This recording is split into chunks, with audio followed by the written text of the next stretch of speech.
ઉદ્યોગ મંદીના વમળમાં વેપારી અને કારીગરોની ચિંતા વધી। ભાવનગર જે એક સમયે હીરા ઉદ્યોગનું ધમધમતું કેન્દ્ર હતું તે આજે ગંભીર મંદીની ઝપેટમાં આવ્યું છે, જેને કારણે વેપારીઓ અને હજારો રત્ન કલાકારોનું ભવિષ્ય અનિશ્ચિત બન્યું છે। દિવાળીના વેકેશન બાદ પણ બજારમાં કોઈ સુધારો જોવા મળ્યો નથી। ઘણી દુકાનો તથા કારખાનાઓ હજુ સુધી ખુલ્યા નથી, જે ઉદ્યોગની કથળતી સ્થિતિને દર્શાવે છે। આ મંદી પાછળ અનેક પરિબળો જવાબદાર છે, જેમાં આંતરરાષ્ટ્રીય બજારમાં માંગનો અભાવ, ખાસ કરીને અમેરિકા અને ચીન જેવા મુખ્ય ખરીદદારો દ્વારા ઓર્ડરમાં ઘટાડો અને રશિયા-યુક્રેન યુદ્ધ જેવી વૈશ્વિક રાજકીય અસ્થિરતાનો સમાવેશ થાય છે। આ ઉપરાંત અમેરિકા દ્વારા ભારતીય હીરાની આયાત પર લાદવામાં આવેલી ઊંચી જકાતને કારણે પણ નિકાસ પર ગંભીર અસર પડી છે, જેને પરિણામે સૌરાષ્ટ્રના ભાવનગર, અમરેલી અને જૂનાગઢ જેવા નાના કેન્દ્રોમાં લગભગ 1 લાખ લોકોએ રોજગારી ગુમાવી છે।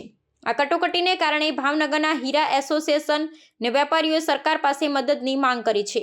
તેઓ જીએસટી દરોમાં ઘટાડો, ઉદ્યોગ માટે વિશેષ રાહત પેકેજ અને માળખાકીય સુવિધાઓમાં સુધારાની માંગ કરી રહ્યા છે, જેથી આ ઉદ્યોગને પુનઃજીવિત કરી શકાય। વેપારીઓને ડર છે કે જો સરકાર દ્વારા તાત્કાલિક પગલાં લેવામાં નહીં આવે તો ભાવનગરની અર્થવ્યवस्था પડી ભાંગી શકે છે। हीरा बाजार में पिछले 2-3 साल से मंदी का माहौल है, इसलिए अभी तक जो बाजार है वो शुरू नहीं हुआ है। दीपावली के बाद जो वैकेशन होता है वो 11 के बाद वो शुरू हो जाता है डायमंड मार्केट, पर वो अभी तक वो शुरू नहीं हुआ है, क्योंकि जो रशिया यूक्रेन युद्ध है और वो टैरिफ का असर है वो भी बाजार पे दिख रहा है।